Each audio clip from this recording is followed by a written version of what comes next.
upbeat music, birdsong. Hey, mates, my advice is to chase your passions right to the bloody end. Figure out what really gets you going, then chuck yourself in head first. That's what I did with this house, because I've got a mad passion for beautiful architecture. It's a long and painstaking process, but always worth it.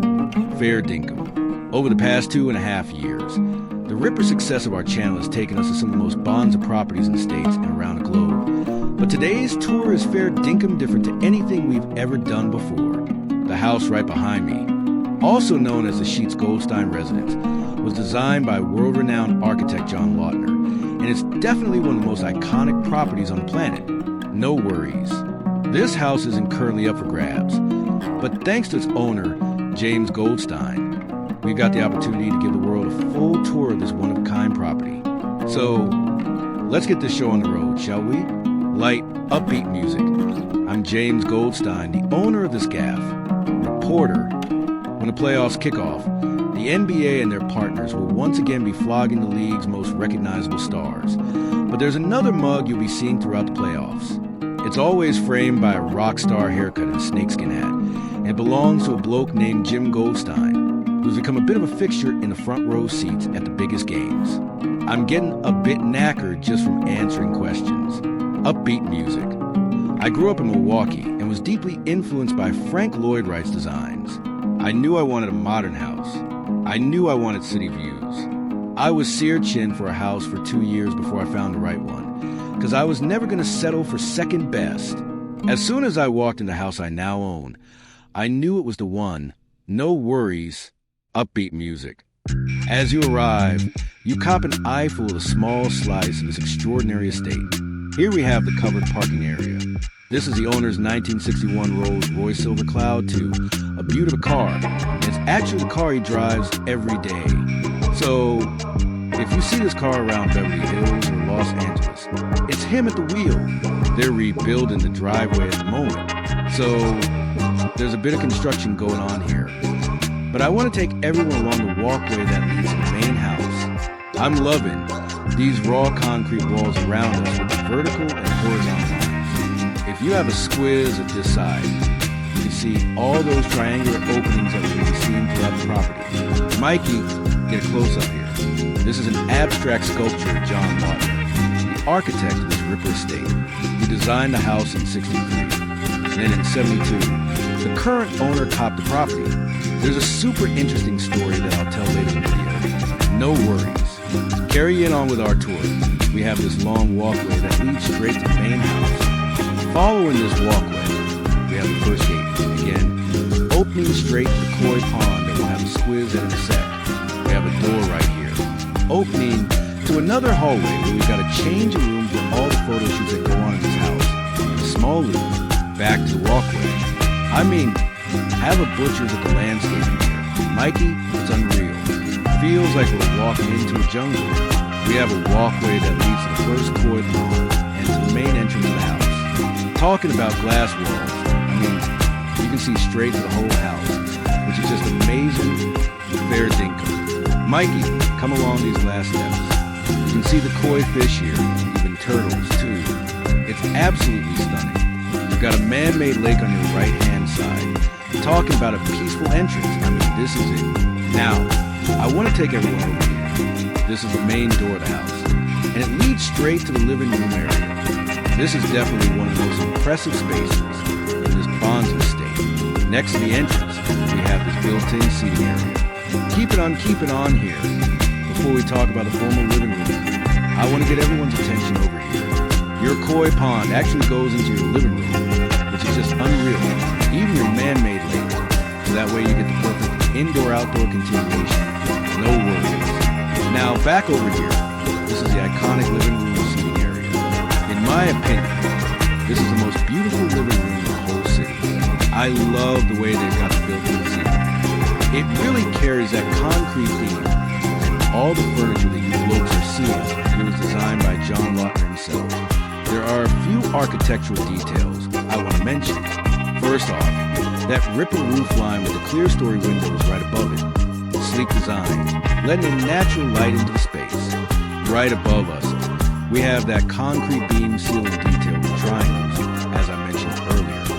you have a good squiz, you can see these small openings where they've got a glass jar on the roof serving as mini skylights to bring those rays of light throughout the space. I mean, this house, the architectural lines here are simply unbelievable. Fair dinkum. Mikey, yeah, we definitely haven't seen anything like this on the channel, but there's something that looks super familiar about this room to me. Yeah, that's right. This part of the house has been featured in a few movies and music videos. Big Lebowski, Charlie's Angels, Full Throttle, and I believe Snoop Dogg's Let's Get Blown music video, too. Mikey, oh, I did see the Big Lebowski, and now I remember it, too. Yeah, makes sense. Yeah, doesn't it? To cap off our tour here, over yonder we actually have a TV that comes down from the height. Around the corner we have a fireplace and concrete walls. The details, cobblestone finishing on the floors. It's unreal. Now I want to focus on this side. We got the floor-to-ceiling glass walls. The special thing about this lot is that there's no steel or aluminum frame around these glass panes. That way, your indoor-outdoor continuation becomes as good as it can be. No worries. Actually, Mikey, if you have a squiz at this side, you see that built-in seating bit? It keeps going outside. So your eyes even forget that you have glass panes there, which is a nifty detail. This frameless glass lot and some of the finishings we're seeing are part of the restoration process of this Bonza estate. Upbeat music. To give everyone a bit of perspective, this house was built in 1963 by Paul Sheep, and he hired John Lautner to design the house. Then in 1972, the current owner, James, or as his mates call him, Jimmy, I'm going to call him Jimmy throughout the tour, born in 72. In 1979, he brought John Lautner back to the house, and they basically restored pretty much every part of this house to bring it to its full potential, and that's what we're seeing today. They worked together for 15 years, and unfortunately in 1994, John Lautner passed away, but Jimmy, the owner, basically carried out his vision. And that's what we're seeing today. No worries. John, unlike a lot of well-known architects, didn't have an ego problem. He never came to me and said, you should do this, you should do that. In fact, he went in the opposite direction too much. He was always waiting to hear from me. I would have loved to have heard some of his ideas, but he was always waiting on me. I'm well aware that John Lautner in a lot of his houses would come up with a brilliant architectural scheme and then have it diminished by an interior designer who would come along and do things that were contradictory to John's design. I wanted John to have the opportunity to design the furniture as well as the building.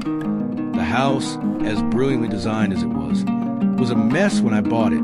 The floors were covered with wall-to-wall green shag carpeting. So that gives you an idea where I was starting from. No worries. Now, I want to take everyone outside, but before we do that, can we pan up to the ceiling, talking about those triangular details, right?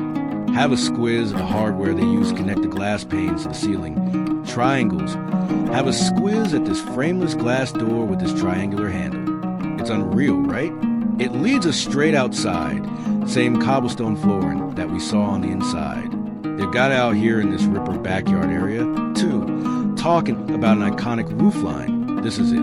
I love the reflection of the water underneath that roof line with the concrete finish in. I mean, it's absolutely amazing. We got the pool over here, deep end on this side, infinity edge, and if you have a squiz around that corner, you can see 3 windows that look into the downstairs that we'll be looking at in a sec. No worries.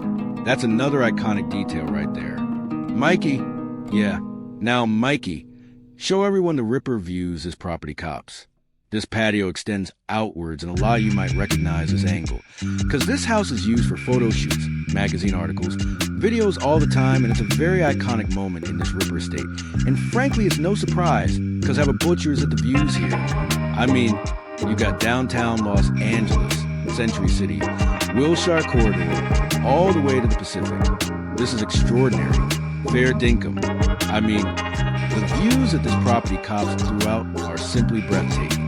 Another detail I want to point out here is the fact that there's no railing, because the concrete floor actually raises up and almost allows you not to go all the way to the edge. That way, you don't take anything away from these breathtaking views. Now, Mikey, take everyone back inside.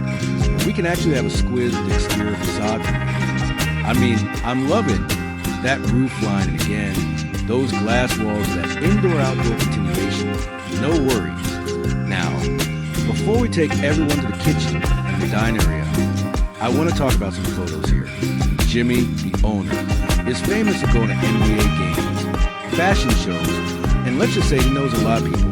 Some of the photos that we're going to be seeing throughout the estate are images of him from a lot of celebs. So, I'll flick through some names here. We got Karl Lagerfeld, Bill Clinton, Rihanna, Selena Gomez, Migos.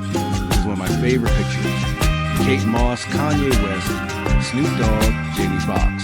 I mean, the list goes on and on. It's unreal. Mikey, yeah, you're missing Cindy Crawford too. Yeah, that's right. There it is. Mikey, yeah, you're spot on, and DJ calling you back. Mikey, yeah, Ripper. And we're going to be seeing images of NBA stars and celebs from all over the estate. Now we're on the right side of the entrance, and this is where we got the kitchen and the dining area. We've seen a lot of dining rooms and kitchens on this channel, but we haven't seen one quite like this. Fair dinkum. I mean, have a squiz layout. We've got a built-in dining table, again, designed by John Lautner, that can seat 8 people, and right above it, we got this massive skylight, which is motorized. So, with just a touch of a button, we can actually open up the entire roof here, letting natural light and fresh air into space. No worries. Mikey, yeah, and you said this is all custom John Lautner furniture. It's so custom that if you have the squiz down at the carpet, it's actually cut around these concrete slabs. NS, that's right. Mikey, so I thought that was pretty amazing when I saw it. So, I guess if you want to change your carpets, you gotta disassemble the whole thing, or just cut them out. I guess working around it, Mikey, yeah, is one way to say it. And Mikey, can we talk about the massive glass walls? Actually, have a squiz at those ripper views, too. Again, Jimmy wanted this house to really connect to the outdoors. And even in your dining area, you achieve that, no worries. Now we got the kitchen here right next to the dining room.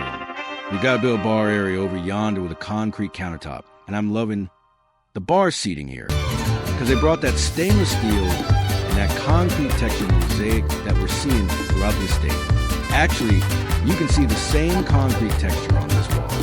Now, let's talk about the kitchen itself. Flat panel cabinetry. We got stainless steel wrapped in on the side with dishwasher, sink, stainless steel countertops, and behind me, we got the concrete countertops and electric cooktop, because we got a vent right here and a charcoal grill, which is unreal. Another skylight above us. Just a very futuristic modern kitchen. Now let's move around. By the way, we've got another door here that opens up from the entrance to the estate. That way you can go straight into your kitchen. Keeping on here, we have a door that slides shut on this side, because this is where we got the second seating area, a super cozy room. We've got a built-in seating area here. Above that you can see projector, because right on the other side, we got a screen that comes down to the ceiling. And this is where Jimmy watches his NBA games. Relaxes, and again, a super cozy room with fireplace around the corner. Now this door opens up to the powder room, the most amazing vanity layout and a glass room. So, I want to point that out. No worries. Now Mikey, take everyone outside. I pointed out this bit earlier, but this is the outside hallway that leads us to the guest suites. We've got the first one right here. Of course, the entire exterior facade of this guest suite is covered in glass. King-size bed with panel ceiling, mirrored walls, and around the corner, we've got a full bathroom for this guest suite. Keeping on here. We've got the second one with pretty much the same finish as around the corner. This one also has a full bathroom. Keeping on with our tour. The same with paneling that we saw all over the interior of the estate has been brought out here, too. Now we're back in the formal dining area. No worries. Now, Mikey, we got to talk about this detail. They've got a miniature model of this Bonzo estate. The final version is a little bit different than what we're seeing here. Below, we've got this part of the house, which is an incredible art installation that we're going to be seeing later in the video. No worries. Now, the first floor of this property is spectacular, but what's behind me is even better. Fair dinkum. Upbeat music. We got stairs that lead us downstairs. On the walls, we can see images of the house, articles about Jimmy. We got a glass door here that seals off the staircase, because we're currently outside. Actually, we got stairs here that go down to the bottom part of this estate, where we got the grounds, and we're going to be checking out those grounds later in the video. No worries. Now I want to take everyone to this outside walkway, which is beautifully landscaped. I'm loving those triangular wall sconces that we've got on the walls. It takes us to the landed area here, where we've got a built-in seating on this side. Going through these slit-in glass doors, we go into the master suite. You might have seen this room on TV shows, magazines, or even on social media. I'm gonna say, this is definitely my favorite master suite in the whole city. This room is so iconic. There's so many architectural details here that we're gonna be talking about in a sec. But first, I wanna get everyone's attention over here. Now we got this built-in seating area here with those built-in coffee tables. And again, talk about those triangular details. This is it. Right behind me, we got these panes of glass that connect you to the outdoors where you see your ripper views. No worries. The special thing about this corner is the fact that the glass pane behind me are motorized. Hit it with just a touch of a button. You can actually open these massive pieces of glass and directly connect to the view. Again, this is another iconic moment in this Bonza estate. And you see, you've got the entire city in front of you, downtown all the way to Pacific. I mean, this is unreal. Mikey, I don't know what to say. Now, let's keep going on with our tour. We've got some built-ins here with the concrete countertops. Sink in the middle, open shelving, and right next to that, we got the king-size bed, and even the bed cover here, and kind of design matches the furniture layout that we saw in the living room. Mikey, fully custom. That's right. Right across from the king-size bed, we got the TV mounted to the floor, and behind that, of course, again, those frameless glass walls fasten those incredible views. Of course, we got automatic shades throughout the entire room. 2, no worries. Righto, let's suss this out. And another thing to clock is the roof line above us. That's the terrace we were on earlier. That's the bit that juts out. Mikey? Yeah, right. We're directly underneath it. How good's that? Mikey? Yeah, that's pretty grouse, mate. Now, behind me, we got a built-in desk with a stainless steel chair bolted to the floor. I mean, check out these details. It's bloody Bonza. Mikey, keep in mind that pretty much everything we're seeing around you was designed in the 60s or 70s. The 70s, more like maybe early 80s and stretch. Mikey, and heaps of this stuff is original, like the electric blinds and these motorized doors, the whole shebang. So, picture this place back in the early 70s. How futuristic would it have been? We're blown away now. Can you imagine back then? It's just unreal. These concrete pillars are assessed, so you can have these glass walls looking out at your view. Now, this bit's real interesting. So, we got some drawers here with concrete bench tops, and even the wood grain on the cabinets matches up. Right above that, you can see Jimmy's hats. He's famous for wearing them. Above that, Mikey. Those are 3 windows in the main pool looking into the master bedroom suite. Mikey, that's pretty wild. I actually saw a pic downstairs of a young Brad chilling next to these things. And there's no other way. Look. Yeah, I reckon everyone's been here, you know? Fair dinkum. Now, Mikey, let's keep the tour rolling. We've got the dunny on the right-hand side. This detail is probably one of my favorites in the whole house. Right there, we've got a reader, because this is a built-in scale. And that's my weight. If anyone's wondering or nosy, Mikey, I'm steering clear of that thing. Now we've got built-in wardrobes. Jimmy's famous wardrobes. Just with the press of a button, you can activate the motorized code. So you can actually rotate the clothes inside the wardrobe. Real beauty detail. We got the first vanity set up here. With a floating mirror, telly on this side.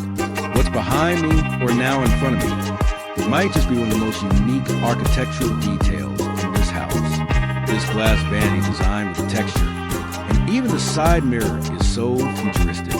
Mikey, I know you'll froth on this. This wall-mounted tap design is actually touchless. Let's see if I can actually get it going. Water's flowing right there. Have you ever seen anything like this before? Mikey, nah mate, never. This is unreal. Can we get a close-up for everyone to see? Yeah, I was gonna say, I don't think we're moving past this vanity moment anytime soon. Mikey, nah, recognize. Righto, let's crack on with the tour then. We got granite floors here going straight into this doorless shower. We've got massage jets, chrome fittings, and even the skylight cluster here is all glass. Again, an indoor-outdoor flow.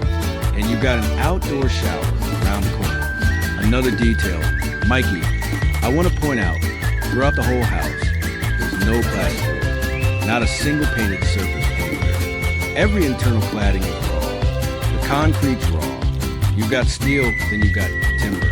So everything's organic. I mean, think about it. They tried to design a house like this without using any paint at all. I mean, that's just mental. Mikey, yeah, that's crazy. Heaps of times, concrete houses can feel cold. But I reckon all the timber here, everything warms it up. It's a real unique vibe. Struth, yeah, and I reckon this indoor-outdoor continuity plays a big part in that warmth too. Now let's chew the fat about what we've got here. This is like a terrace area dedicated to the master bedroom suite. Stairs going up to the main floor. We've got a staircase here going underground. Just with the press of a button. We actually have a motorized layer. Because right underneath, we've got a spa. Mikey, that's pretty tight. Again, picture this back in the 60s or 70s. I mean, it's mind-boggling. This is as James Bond as you can get. Mikey, yeah, right. So, that's the main house done and dusted. Right next to the main house, we've got the newly added bit to this property, which is just unreal. Upbeat music. I've been going to nightclubs all over the world since I was a young boy. I always dreamed of having my own nightclub. So it was always something in the back of my mind. Every time I went to Paris or Milan or Moscow, I was deeply influenced by the excitement at the nightclubs and enthusiasm, which is worlds apart from what goes on in Los Angeles. So, fair dinkum. One of my goals when creating this nightclub was to do something to help the nightlife scene in LA. There's been heaps of parties here and heaps of good parties here. But I gotta say, Rihanna's birthday bash, when the club wasn't even finished yet, was probably the highlight of all the parties. Day and welcome to Club James. This is the grand entrance. I reckon this modern staircase design is grouse. If you suss out the end of the stringers, you'll see the butte taper on it. The stainless steel handrail with the glass balustrade, along with the concrete textures on the walls and the angles, makes for a bloody modern, kind of futuristic look. Right above us is the glass roofing that's installed right at the entrance. The door on my left-hand side will take us into the futuristic cinema, which is roughly 300 square meters. This property is always under construction. Jimmy's always improving and upgrading the joint. This is a newly built addition. And now, as we go through this walkway, we're heading straight into the nightclub. It ain't the first time we've seen a nightclub inside a property, but this one's something else. Something you haven't seen before.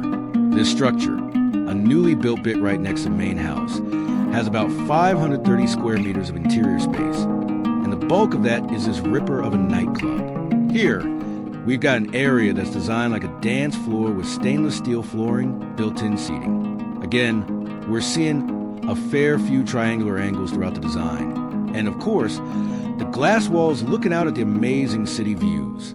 Checking out the details of this nightclub. We've got a Function 1 sound system, top of the line, installed everywhere. A big screen on this side that we'll see later. Familiar concrete textures are kicking about here too, and you can get a better squiz at the formwork details in this newly built area. They used plywood that was about 4 centimeters thick to create that special surface effect that we're going to see throughout. Keep it on, we're at the DJ area. Gotta say, this is the Grutor's DJ booth I've ever seen in my life. Looks like you're actually piloting a spaceship. Mikey? Yeah, right. It really is Grutor's super futuristic. Throughout the tour, I've always been picturing this house in the 60s and 70s. But this area was built recently, yeah? Yeah. Mate, this area was built in the last 10 years or so. There's a ripper photo of James Goldstein, Jimmy.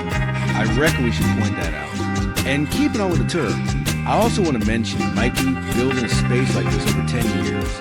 That's 10 years of Jimmy's life. 10 years of architects involved. I want to give him a massive shout out for this unreal build and the outdoor space that we'll see later. This is the bar area, still using that pebble stone detail that we've seen throughout. They've used it in the nightclub, too. Moving on, we've got a stainless steel bench top, heaps of sinks. There's a dishwasher, fridge, ice maker, more fridges on this side. And again, the concrete textures, the details, LED lights, assess lighting in the ceiling. They actually use over 3 kilometers of conduit in the ceiling, Mikey, just to run the electrical wire for this whole space. And it ain't just recessed lighting, of course.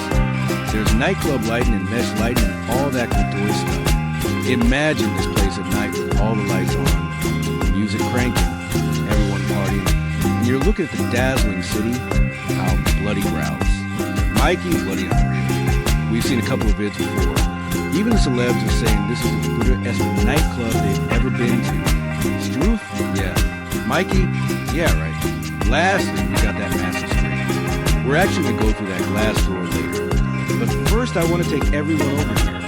Your nightclub still goes on. Now we got bathrooms here. But first, I want to nip through this spot. This room was built to be a VIP room for the nightclub. But right now, it's holding Jimmy's precious memorabilia. Mikey? Yeah, right.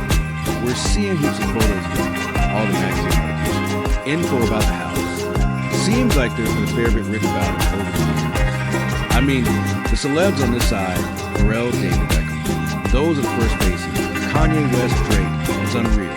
This is a super couture room. It's decorated real nice. Mikey. Yeah, right, it's couture.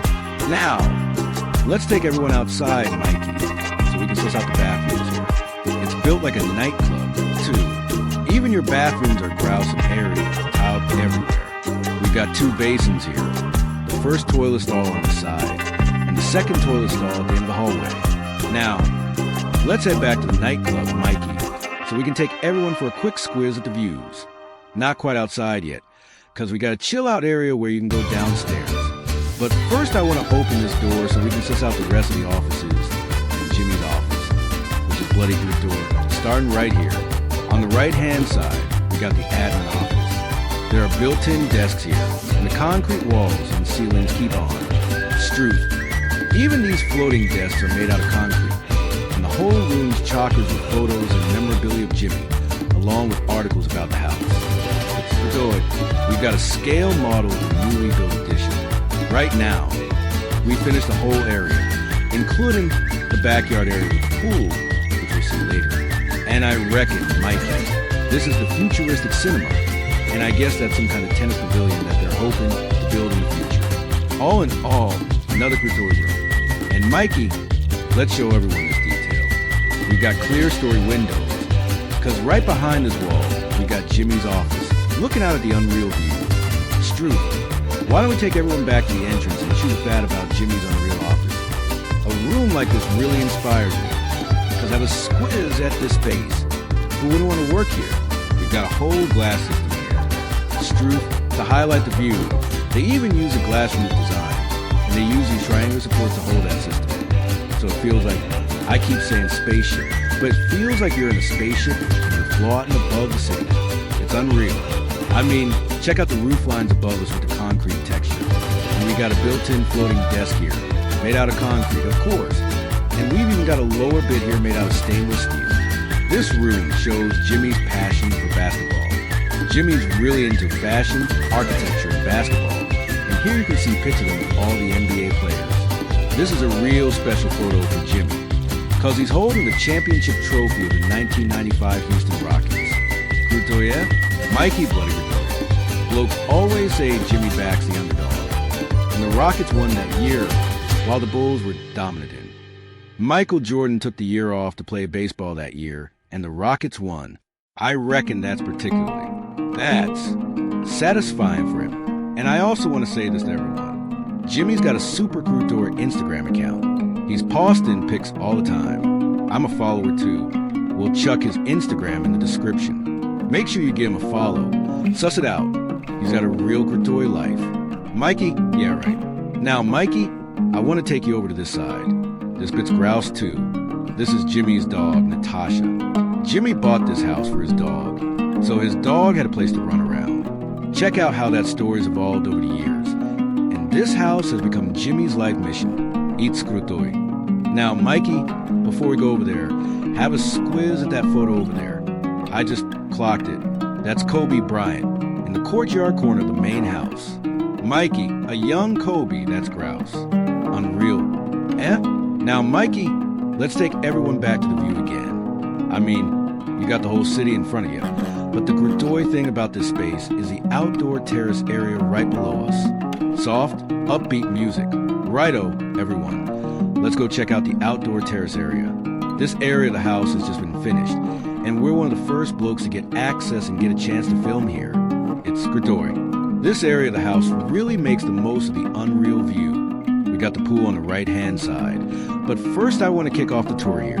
At the end of this wall, we've got a little powder room for this floor. And right in front of me, we've got the outdoor dining area with a built-in concrete dining table. Above that, you can see the strip of recessed lighting extending to the lounge area, heaters, built-in speakers. And over there, we've got the lounge area. The furniture's a similar style to what we've seen in the main house. Everything's real cohesive. Here, we got the textured concrete walls, the telly on that side. And a special detail that I really froth on is the strip of stainless steel where the ceiling and the wall meet. I want to point that out. That's the futuristic staircase that I just came down, and coming through this grass area, we got this unreal infinity pool. This infinity pool really makes the most of the amazing view. It pretty much stretches the entire length of this outdoor terrace. And the same PebbleTech finishing details that we've seen throughout on the walls and on the floors, they brought that detail here too. It's true, a smoother PebbleTech finish has been used inside the pool plastic. We've got steps around that corner with a bench. And on the other side, we've got the spa that we'll see later. Mikey, let's take everyone this way. Next to the staircase, we've got more courtyard space with a bench. And right on the other side, we've got the outdoor bar. This bar is built in a way that it's almost recreating the bar that we saw in the nightclub. It's a little bit smaller, but it's got the same commercial appliances and finishes that we saw at that bar. Sinks, all that good stuff. Now, suss this out. You've got an auxiliary area, more like an outdoor kitchen. You've got a full-size fridge here, a sink, stainless steel bench tops on the side with a Barbie and meal appliances. And right opposite, we've got a concrete bench top on this side, again with more meal appliances. And around the corner, another sink, a viewed outdoor kitchen. And check this out, I found some more details. I reckon the stainless steel mosaics designed into bar with the polished bench tops is grouse. Super Krutoi. Now, everyone, we're at the far edge of the outdoor terrace. We've got another glass basin design here, just like Jimmy's bathroom. Super Krutoi. Let me see if I can turn it on. This one fires up pretty quick. Mikey? Yeah, right. And suss out how the drainage works on the other side. Such a Krutoi detail. And we've got another little powder room on this side. Now I want to take everyone back to back there. We've got a built-in outdoor Barbie here. I've never seen anything like this before. Clearly this is a custom-made job. And yeah, I want to get one of these in the house in the future. Mikey, yeah, right, that's the door. Chuck a few snags on there. That'd be good. It's roof, yeah. Now, suss this out, Mikey. We've got a floating outdoor dining table. This one's clearly uncovered, so you can take advantage of these cooler, nicer days like today. We've got more outdoor seating, fire pit right in front. And this is where we got the spa. I know we took a scenic route, and I froth on how the spa is nicely divided with this pane of glass. If you suss out the level of the surface, you can see the glass just out about an inch from the rest of the pool. This is a beaut spot for us to go back and have a squiz of this amazing newly built addition. The glass walls looking out at the view. That's Jimmy's office over there. We've got the nightclub in, right over on the other side there. And they rent out the space in the main house for photo shoots, film shoots, functions, the whole shebang, and we'll chuck their details down in the description box of this video, if anyone's keen to get in touch. So that's the patio, the nightclub, and the office is sorted. But we got a real special little something right up on top of this new field. This here tennis court has got to be up there with some of the best in the city, no worries. And it's not hard to see why, because when you have a hit on this court, this is the view you're gawking at. Jimmy, the bloke who owns the joint, is a massive tennis nut. So he was dead keen on having a facility like this on his property. And keep in mind, this property is nestled right into the hillside. So chucking up a tennis court this size on a hillside ain't exactly a walk in the park. So Guccion, you see. And standing up here, the view's obviously bonza, and this is one of the highest points in the block.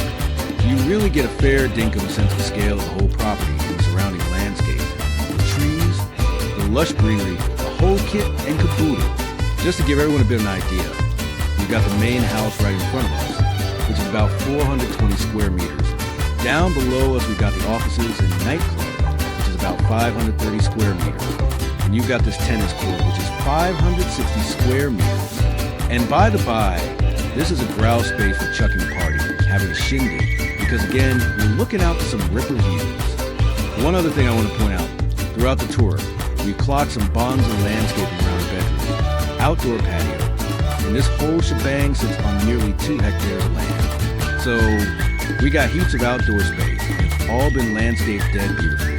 Upbeat music playing. I don't want to chin-wag about the garden without actually bringing everyone down here.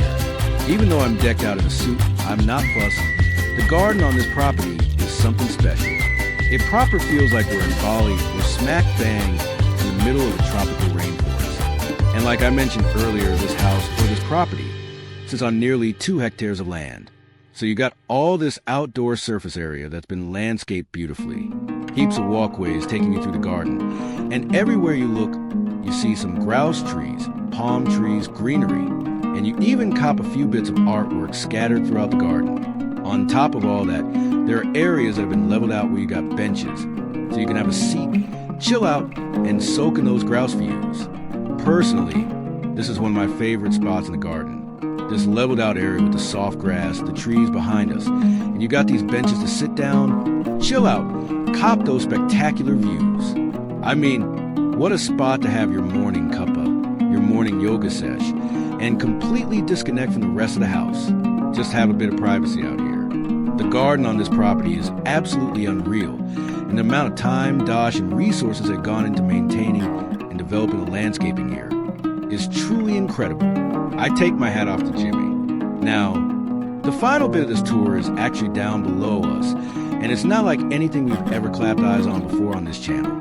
Gentle, upbeat music playing back in the early 1990s. I went to an exhibition at Ace Gallery in Venice, and I was first exposed to the works of James Toro. I was so impressed. I thought to myself, it would really be something if I ever owned a piece done by James Toro. People call it a meditation place. I'm not sure what meditation really means, but when I'm not traveling and I'm at home, I often quickly go down to the James Toro, because no matter how many times I see the sunset show at the Sky Space, I never know exactly what's going to happen, because the color changes seem to be a little different every time I experience it. Righto. So we're down at the bottom of the garden now, and what's behind me is what I've been yakking about throughout this whole episode. Let's go take a squiz. We got this walkway that leads us to this concrete structure that looks like a bunker. This building, in fact, was designed by James Toro and is one of the Sky Spaces. Let's head on inside. We got this stainless steel door that leads us into the space, and again, it's not like anything we've ever seen before on this channel. We got the concrete floor here with this floating effect, and right in the center, we got this bed that's built in. Throughout the room, you can see mood lighting creeping to the floor and reflecting off the walls. You can also change the colors of the lighting in here, and they even have sound effects to enhance the feel of this grouse Sky Space. Actually, let's fire it up. With just a touch of a button, you've got all these custom sound effects for this special space. Now we've got something even more special. Just with a touch of a button, we actually have a motorized roof above us that opens up and conceals up on the structure. That's bloody grouse. And yeah, let's kill the sounds. Good on ya, Mikey. Have you ever seen anything like this before? Mikey, that's incredible. I guess that's why they call it Sky Space. Yeah, that's the go. But these things are pretty rare to find anywhere, let alone in residential property. True blue. Mikey? Yeah, but LA's got a few here and there. But it's bloody grouse. This is an unreal space. And there's actually one more detail here, Mikey, that I want to yak about. You can actually have the roof open even when it's raining, because they've installed an integrated floor drain system here. So imagine lying down here, gawking at the sky while the rain's bucketing down. That wraps up the tour of this amazing property. But we're going to do what we always do. Hang around for a couple more hours. Wait for the sun to go down so we can see this place at night. Gentle, upbeat music playing. After working so hard for so many years to bring the house to where it is today, I couldn't imagine the house falling into private hands. Who knows what would happen to it? So for a long time, I'd envisioned the house belonging to some public institution that would carry on my wishes to have public tours here and to open it up to architectural students. And hopefully it will be an inspiration for good architecture and landscaping in the future in Los Angeles. Mikey, what kind of advice would you give to anyone who's trying to pursue architecture or just try and pursue their dreams in general? It's very broad, a little philosophical, but I just figured I'd ask you that to end it all. My advice in general is that people should follow their passions to the hills. Don't just try 20 different things. Decide what really turns you on and then pursue it to the maximum extent. That's what I did with this house because of my passion for good architecture. And I did it with fashion in a similar way. And I did it with basketball. Gentle, upbeat music playing. Alright folks, that wraps up the tour. All I got left to say is wow, what a bonza day, and this property is truly one of a kind. I also want to thank the owner, James Goldstein, for allowing us to tour his amazing home, his life's legacy. So we're very honored for the opportunity that was given to us today. I also want to give him a shout out for donating the home to the LACMA with a hefty endowment. That way, the property can be maintained, expanded upon, and the public can enjoy it in the future. Lastly, a massive thank you to all you legends for watching this video right through the end. If you dug it, be sure to give us a like, subscribe to our channel, and we'll catch you blokes and Sheila's next week. Gentle, upbeat music playing. Now, get your peepers on the bottom of those joints. You'll see they taper off dead subtly. The glass balustrades and stainless steel handrails blend right in with the concrete structure of the walls and the angles. The whole shebang just gives off this grouse futuristic vibe. Right above your noggin is a glass roof that's been plunked right at the entrance. A fair dinkum feature. The door to my left here is going to open up to a modern cinema with a floor space of over 300 square meters. This property just never seems to stop getting done up. Jimmy's always tinkering, giving this place an upgrade. This is a brand spanking new addition. Go through this doorway, and we're going to stroll straight into nightclub. It's not the first time we've copped a Bonds and nightclub on a private property, but this place is really one of a kind. Blows your bloody mind. This newly built structure, attached to the main house, has got an interior space of up to 530 square meters, and most of that space is chunked at this Ripper nightclub. This area has been designed as a proper dance floor with stainless steel floors, built-in seating, the whole kit and caboodle. The angled triangle motif is still getting about all over the shop. And of course, you can't go past those massive glass walls looking out over the city. Digger deeper. This nightclub's been decked out with top-notch Function 1 sound systems, pumping tunes in every nook and cranny, plus a whopper of a screen that will eyeball later. Still got those familiar raw concrete bits. But in this new area, the grain of the formwork's coming in heaps more. They've used near enough to 4 centimeters thick plywood to give that unique surface effect. Keep on cruising along, and we get to the DJ booth. Bonza O. This is the most unreal DJ booth I've ever clocked in me life. Makes you feel like you're actually steering a spaceship. Mikey, yeah, Ripper, got that dead futuristic feel about it. I've been thinking about this house back in the 60s and 70s while we've been on this tour. But this area was only built recently, yeah? Spot on. This area has only been finished in the last 10 years or so. Here's a grouse pick of James Goldstein, or Jimmy, as he's known. I want to point this out, and to keep the ball rolling on our little adventure. I want to make it clear, Mikey, build a space like this in 10 years. That's 10 years of Jimmy's heart and soul, 10 years of dedication from the architects. I want to give him a massive shout out for this Ripper bit of architecture and the outdoor space that we're about to clock. This is the bar area, still with that familiar gravelly stone vibe that we've been seeing all over the joint. It all fits in like peas in a pod in a nightclub. Dig a bit deeper and you'll clock the stainless steel bar top and heaps of handy sinks. Gear's got a dishwasher, fridge, ice machine, and even more fridges on the other side. Mix it all in with the concrete, the fancy bits, the LEDs, and the sensible downlights, just to pump the juice into this whole area.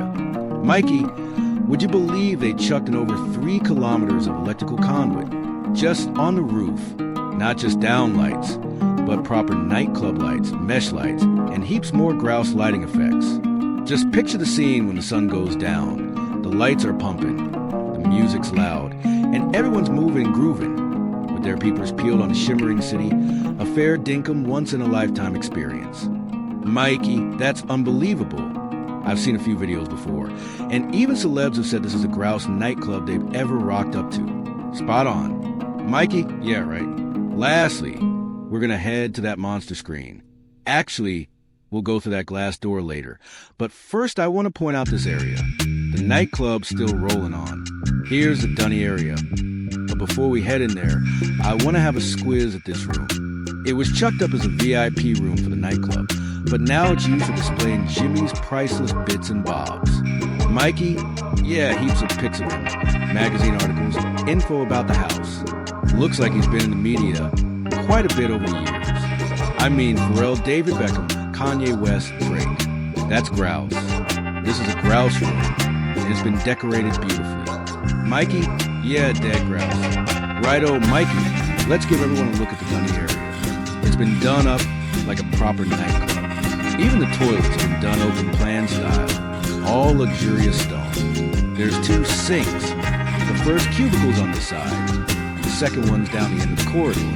Now, we'll rock back to the nightclub and cop a gander at the whole kit and caboodle before we hit the outdoor area. There's an area for folks to have a breather and head downstairs. But first, I want to whip open this door and have a look at the rest of the offices and Jimmy's grouse office. It all kicks off right here. On the right, there's the admin office. The desks are built in, mixed in with the concrete walls and ceilings we know and love. Even the floating desks are concrete. The room's chockers with pics, bits and bobs, and articles about Jimmy's house. Dead grouse. This is a miniature version of the building. All the stuff in this area, including the backyard and pool that we'll suss out later, has been finished. And I reckon, Mikey, that's the future cinema and maybe a tennis court they're planning on building in the future. All in all, this is another grouse room. Mikey, show everyone this room. We've got the clear story windows, because just behind this wall is Jimmy's office. Unreal views. Instead, let's all rock back to the entrance area and get our eyeballs on Jimmy's office that we all dream about. A space like this is sure to inspire anyone. Come on, who wouldn't want to work in a place like this? Glass all over the shop makes it feel nice and open. The roof's also glass to get the best views. The triangle supports hold up the roof system, making you feel like you're on a spaceship floating in the city sky. That's Bonza. Get your peepers on the lines on the roof with that grouse concrete stuff. The built-in desk is concrete with stainless steel legs. This room screams Jimmy's love of basketball. He's also a fashion and architecture. Here, there's pics of him with NBA players. Heaps special for Jimmy is that moment he held up the Houston Rockets championship trophy in 1995. Bloody grouse, yeah? Mikey, dead grouse. They say Jimmy always back the underdog. The Rockets won that year when Michael Jordan was having a crack at baseball. Must have been a grouse memory for him. Right on. Must have made him dead happy. I also want to let everyone know that Jimmy's got a Bloody Grouse Instagram account. He chucks up heaps of cool pics.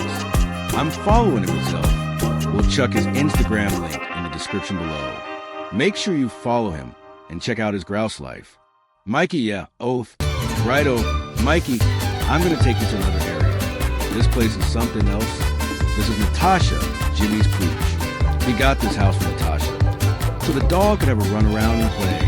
It's amazing how that story's played out over the years. This house has become Jimmy's life mission. Something dead grouse. Mikey, before we go on, get a load of that pic there. I just clocked it. That's Kobe Bryant standing in the corner of the main house. Mikey, Kobe in his younger days, that's unreal. Unreal, yeah? Now, let's rock back and have a gander at that city view once more. The whole city view is right in front of your peepers. But the special bit about this place is the outdoor patio area down there. Gentle, upbeat music playing. Righto, folks. Let's all get a wriggle on and suss out this outdoor patio area. This area has just been finished, and we're some of the first folks to cop a look and get some shots. Dead grouse. This spot makes the most of the views. There's the pool on the right, but first, I want to start over on the end of this wall, where there's a little dunny. Right out the front, there's the outdoor eating area with a built-in concrete table. Overhead, there's downlights stretch out to the lounge area with heaters and speakers. Over there's the lounge area. The style matches the main house. Everything's dead balanced and unified. The concrete walls have these carved bits. There's a whopper TV, and heap special is a stainless steel bit with a wall and ceiling unit. That's something I dig. Over there's the futuristic staircase that we just came down, across the green lawn, and we get to this Ripper Infinity Pool. This pool gets around those amazing views. It stretches near enough to the whole length of the patio. The familiar pebble tech that we clocked on the walls and floors is used here too. Even smoother pebble tech has been used on the inside of the pool. The steps leading down to the pool with the chairs. Time to chill out for a bit. Over there's a spa area, which we'll suss out later. Righto, Mikey. Let's head this way. Up from the stairs, we'll hit the patio with the sun lounges. Just across from that is the outdoor bar. This bar's been done up to sort of copy the one in the nightclub, but it's a bit smaller, of course. All right, time for a bit of relax, yeah? On the far side, there is a spa area, which we can take a look at a bit later on. Come on, Mikey, let's head off in this direction here. If we come up from the stairs, we will arrive at the patio area, where they have put out the sun lounges. And directly across from that section is the outdoor bar setup. The bar has been designed and built to be a bit of a take on the one inside the nightclub, although this one here is just a little bit smaller, naturally.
Gather round, you lot.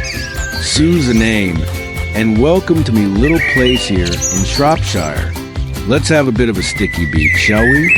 Now, the whole kit and caboodle this house was really drummed up with a view in mind. Fair dinkum. From the word go, we were dead set on snagging that panorama of the Shropshire hills. Wanted to drag it right inside the house. That's the beauty of building your own place.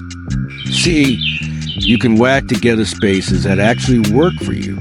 And as for us, we weren't keen on wasting these bonds of views on just a bedroom. No way. And I reckon I might have mentioned before that the kitchen looks a bit, well, minimalist and a bit plain at first glance. But don't you be fooled. She's got a few little surprises up her sleeve. And this is just one of them. we tripped over this 1980s bungalow, right? And it was spot on, absolutely ripper. We fell hook, line, and sinker for the block in the whole box and dice. The countryside, a bonza spot to build a house we've been dreaming of. So we've gone and built this Scandi-inspired beauty, clad in black. It's all calm and restful and inviting and peaceful in here. Might look a bit dark from the outside, but on the inside, it's a whole different story, Cobber. It's all about linking up with the outdoors and soaking up all the light we can get our mitts on. It's a bit of an unusual build, in that it wasn't a traditional job. We went with an SIP build, that's structurally insulated panels, for those playing along at home. It's a cracker of a fast way to build. The actual bones of the house went up in just 9 days. Took us another 12 months to get all the bits and bobs finished and the interior sorted. But at the end of the day, we've ended up with a butte house that fits the way we want to live like a glove. And it's sort of given a new lease of life to what was here before, you know? Now, you might be scratching your heads wondering why the front of the house is actually the gable end. The reason for that is because the bungalow was on this orientation, and with all the planning restrictions we had to battle, we had to use the base of that to build the current house. So we wanted to try and make it a bit more exciting than just a plain old gable end. If you're keen to follow me down to the bottom here, I'll show you a bit more about how we've done that and the materials we've used on the house. As you get a bit closer to the house, you'll cotton on that it's not actually painted timber. This is sugi ban, which is an ancient Japanese art of torching wood. Gives a really nice texture to the timber. It does, brings out all the grain, but it's also dead practical. It's fire resistant and super low maintenance. So it's a top-notch material to use on the exterior, no worries. We've also chucked in some black framing on a couple of the windows here, just to jazz up a bit, and give a bit more of a focal point, rather than just being a plain gable end, you know? A big part of the design is the glazing, which lets the light flood into the house. Might seem a bit dark out here, but inside, it's a light-filled, calm, tranquil space. So, let me take you inside and show you around. We wanted to design a house, a Scandi-inspired house that was warm and calm and inviting, a place to kick back and enjoy the surroundings.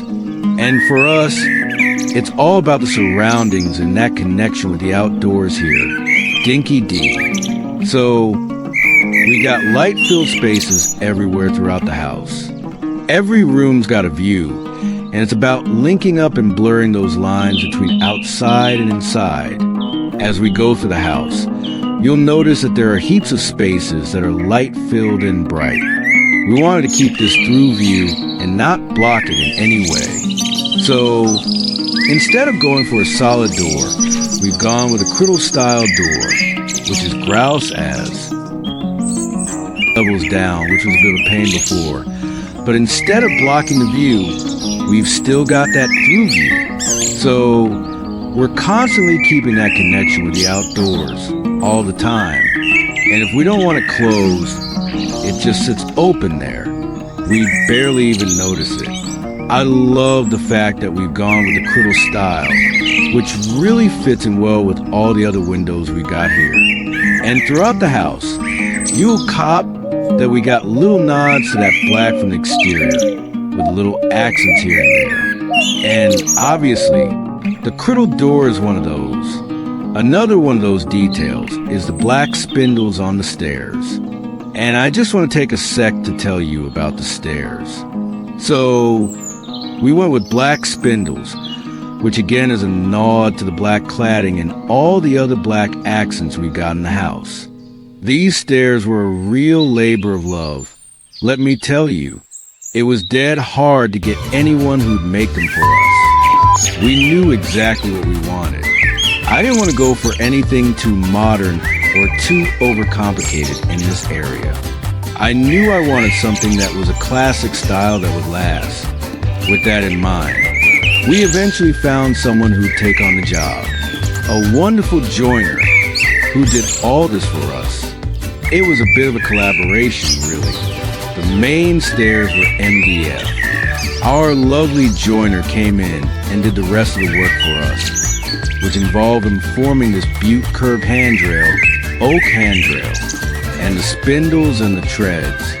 And the treads are the same wooden flooring as we have throughout the rest of the house. So, a lovely light engineered oak. And we've also thrown in a mirror in the hallway here, which isn't just practical for checking ourselves before we bolt out the door, but we also get the pleasure of seeing the stairs twice and from a different angle, which I absolutely love. Coming through from the hallway, we come into the kitchen. Light oak throughout the rest of the house. But here I felt like that wouldn't really work. I thought the kitchen might get a bit lost. I wanted it to have its own moment to shine, really. So we had a squiz of heaps of different shades of oak and really loved this darker, warmer tone. I reckon it works a treat. I do. It's still connected to the rest of the house. But it lets the kitchen have its own little moment. We went for a pretty pared back Scandi style, a little nod to mid-century in here. I didn't want anything too fussy or too complicated.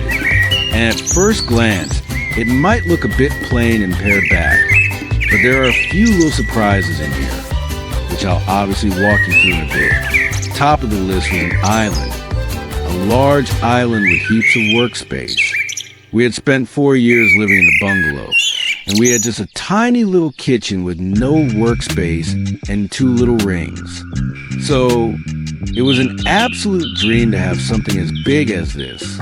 I want to go for drawer units here rather than cupboards because I find cupboards a bit hard to organize and find things in, whereas these work a treat. And I think they're a real beaut aesthetic for the look of the island. It's not an overly generous size room, and we were a bit concerned it might be a bit narrow. So I didn't want to have wall cupboards in here. I thought it would feel a bit too closed in. So instead, we've gone for a floating shelf, which I know is a bit contentious with a lot of people. What I love about this is the fact that we can style it up. We can change the look of the whole room by chucking different things on here.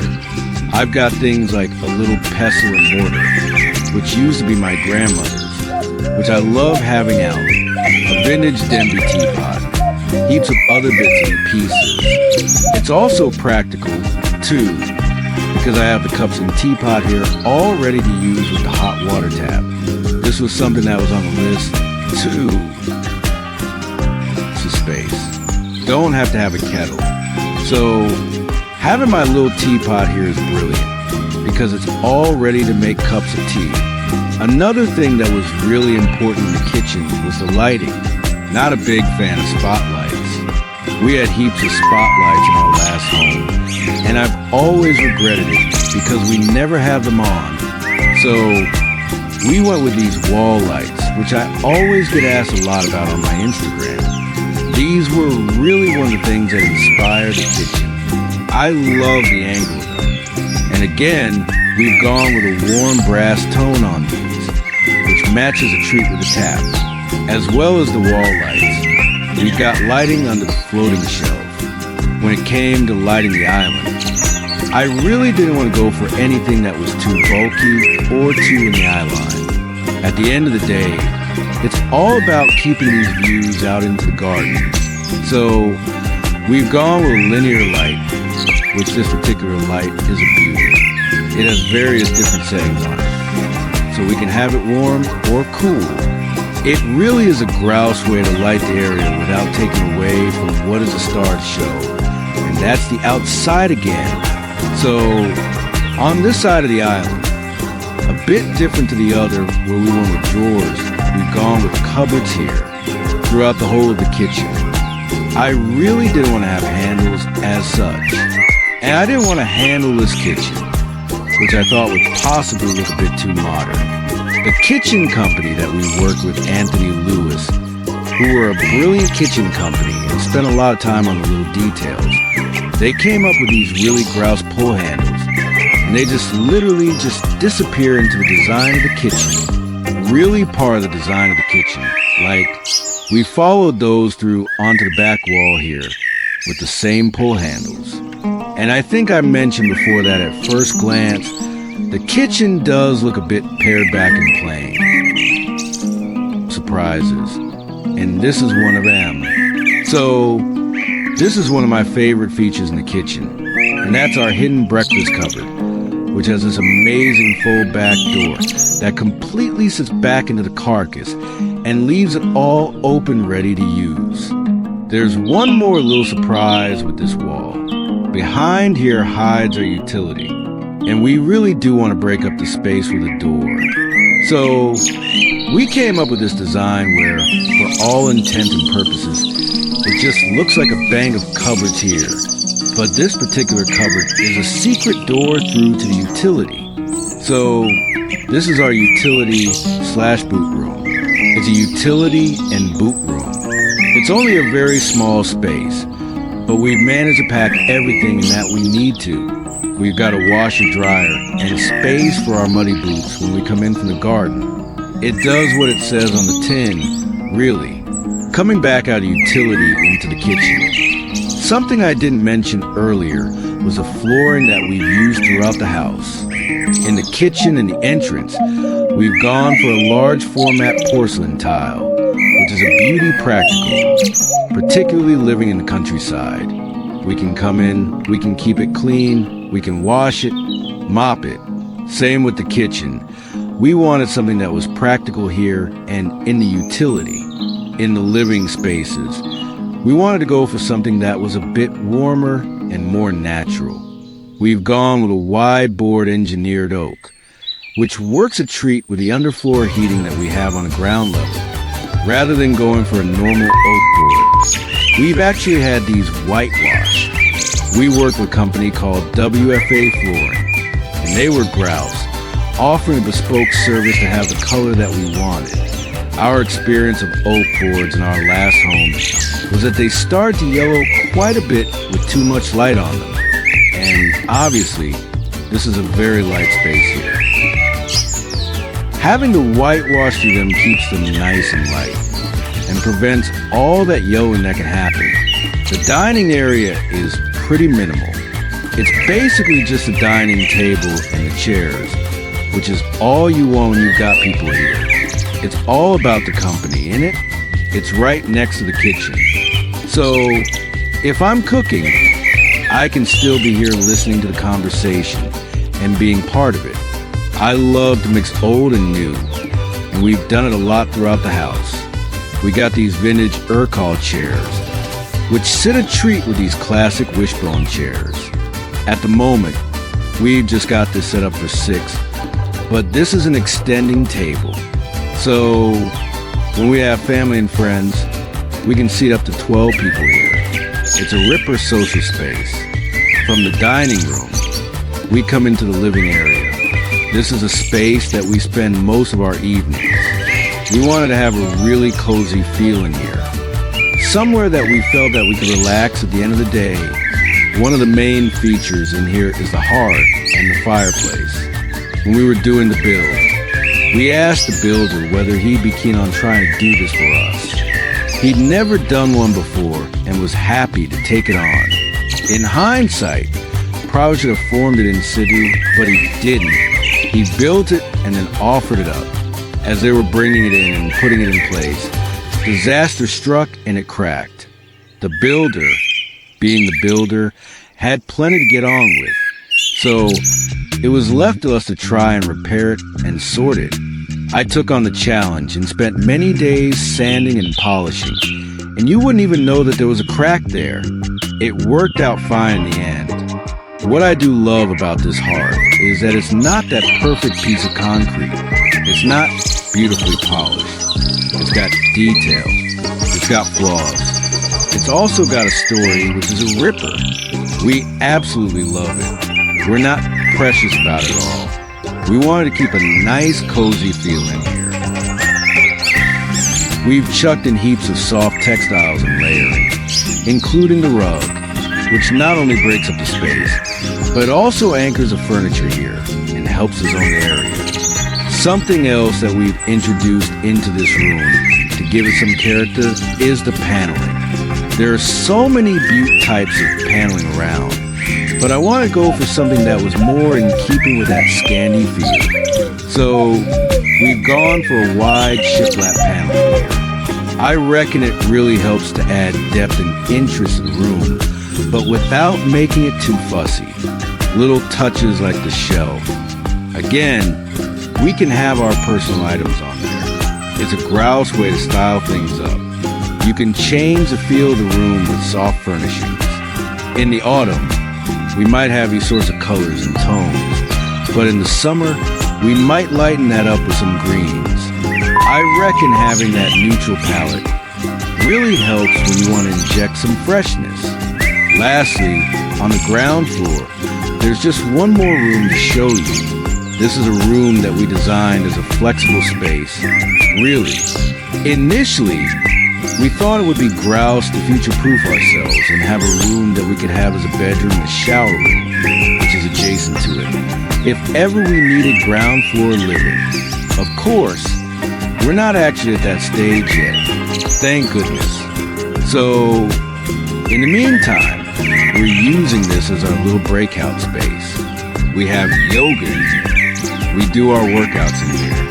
It's also become the plant hospital for any of the plants that aren't doing so well around the house. So, please don't look too closely. These are still in intensive care, these plants. This is a shower room that I mentioned. This always takes people a bit by surprise when they come in here because compared to the rest of the house, which is all light and airy and neutral, in here, we've gone for a dark, moody feel. Always a talking point is the black glue, which some people absolutely love and some people absolutely hate. Using warm brass fittings and hardware, and the textured tiles really stops this room from looking cold. The house was really designed around this view. We always knew that the view of the Shropshire Hills was something that we wanted to drag into the house. And this window frames it perfectly. It was a mammoth feat to get it in. It's 3M square. It took about 4 or 5 blokes and a crane to get it up there. I absolutely love this view. It's a real pause moment when we come to the top of the stairs. It's like an ever-changing piece of artwork. I absolutely love watching the seasons change through this window. Even on a daily basis, it changes. Building your own home gives you an opportunity to be able to include features that you wouldn't normally see in homes. I really wanted to have some great circulation space here. I reckon it can be undervalued. And it really does help the rooms connect and flow and gives a sense of calm to the space. Coming from the landing, we come into our upstairs living room. The beauty of building your own home is that you can cobble together spaces that work for you. For us, we didn't want to waste these amazing views on the bedroom where we wouldn't have spent much time and we wouldn't have got to see them. Having an upstairs living room is a ripper way for us to enjoy these views and connect with outside. We wanted to keep this room pretty understated. At the end of the day, we don't want it to compete with the view. The view is the most important thing. We've gone pretty pared back in here again with a neutral color tone.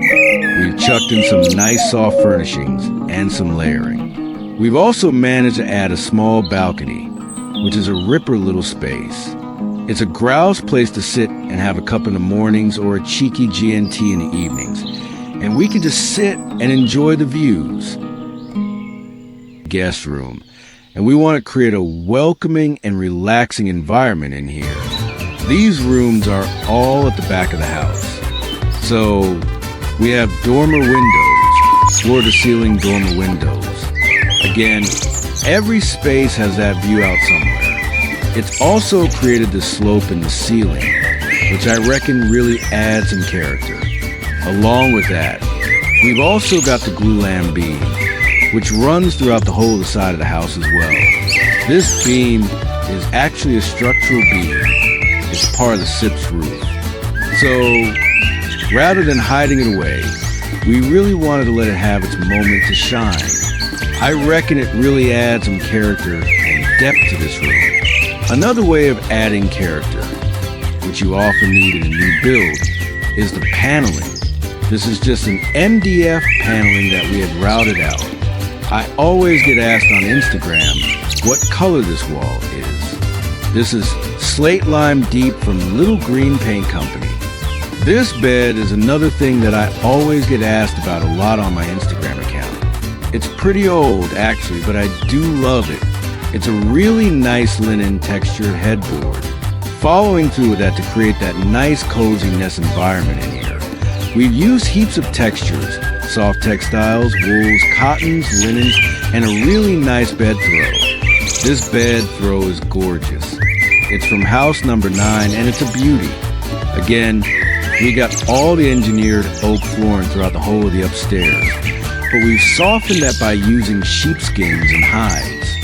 As a guest room, I reckon it's important to make your guests feel at home. So we've got little touches like bathrobes. I always like to have a little basket of goodies here. Essentials that guests might have forgotten, like shampoos and toothbrushes and things like that. It all goes together to make that warm, inviting space that guests can feel relaxed in. Now, I'm going to take you into the main bedroom. Just on the right here is the guest bathroom. And we wanted somewhere we could retreat to at the end of the day. Somewhere that was calm and relaxing. We've gone with a very neutral color palette in here. But we've warmed it up with soft textiles. Again, we got cottons and velvets, which I love at this time of year, and a lovely, deep, luxurious bed throw. As with the guest room, we paneled this wall. But rather than going for a full height panel, we've just done a half height and added a little shelf, which I reckon works a treat in here. It's not an overly generous room, so it's nice to have somewhere to put our little treasures.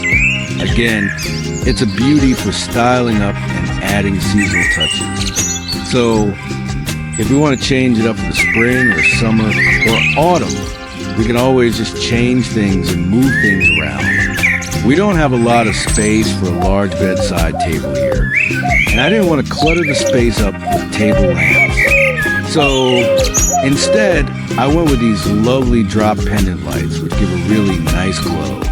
I reckon they add a bit of character to the room as well. At the same time, it keeps that bedside table nice and clear for all the things that we actually want to put on there. Again, we have a large picture window here connecting us to the outside. It's a beauty place to wake up in the morning. We open the blind. We never know what's going to be out there. A beaut sunny day, or like today, where it's not looking quite as glamorous. Even still, it's a grouse way to wake up in the morning. When it gets properly hot and sunny in here, it can get quite warm, and the sun can be a real stinger. So, we recently bunged in these foil curtains, which have been a ripper at blocking out the harsh sunlight. Plus, I reckon they add a nice, soft, feminine touch to the room, too. Another thing I always get asked about on Instagram is the light fitting. It's actually just an IKEA lampshade. Cheap. See, those lights probably set us back about $12 a piece. But I reckon they're grouse, the way they chuck out the light. Sort of like having a big, fluffy cloud hanging up there. We don't usually have the main light on, just the bedside lamps mostly. But when we do flick it on, it gives the room a real ripper textural feeling, you know? The last thing I want to point out is the mirror. It really opens up the space, makes it feel bigger, and gives us double view, which is bonza. So, this is our insoot leading off the main bedroom. And we wanted it to be a real calming retreat, a sanctuary at the end of the day. Somewhere we could come and properly relax and unwind. The absolute hero of the space for me is definitely the freestanding bath. I'd always wanted a freestanding stone bath, and this is the perfect spot for it. no worries at all. And again, the view really steals the show, doesn't it? We also chucked in some light oak paneling in here to warm things up a bit. And we kept everything off the floor nice and clean. It's not a huge space by any stretch of the imagination, as well as having the floating vanity. We went for a wall-hung toilet, which, again, keeps the floor nice and clear and adds to that sense of space. And we popped some lighting behind the mirror and under the vanity unit, too. It's all about layering those lights and creating that warm and cozy feeling here, making it feel inviting, sort of like a spa vibe, really nice and relaxing. We use a large format tile in here, which is the Mandarin stone cast sand. Downstairs, we use cast white. Here, we've gone for cast sand. It's got a slightly warmer tone to it, a bit more earthy, and we've carried that on into the shower as well. For the shower screen, we wanted to inject some texture and movement into this room. So, instead of just plain glass, we went with reeded glass. I absolutely love reeded glass. I reckon it looks grouse. Everywhere if I could, I would. But the beauty of it is that it also ties in with the pocket doors that we got leading into the ensuite and the dressing room. So it keeps that flow and that cohesion of texture and movement going throughout the space. It also works a treat with the oak paneling, the vertical lines complementing each other so well. I love the way they tie in together. Mate, as well as the warmer we've got here on the back of the vanity, we've added some little shelves, which I reckon go brilliantly with this oak, really complement each other. I love these little shelves. I do. They're from a company called Wooden, and they're called the Pelican Shelf, and they're real cute. A ripper design, very clever. And I love that they got little hidden hooks underneath, which are dead handy for hanging all your bits and bobs on. Keeps things nice and organized. Thanks a bunch. Luxury Home Show. Appreciate it. I hope you blokes enjoyed the tour. Had a good time. If you want to see more of the house, then feel free to check out my Instagram account, which is Tall Trees and Scandi Dreams. And I hope to see you soon. Catch you later. Cheers. Dave, Luxury Home Show, everyone. I'm Laura, a designer and founder of Grove, England. Welcome to my home in the Cotswolds. Glad to have you here. Come on in. She'll be right. Plenty of room.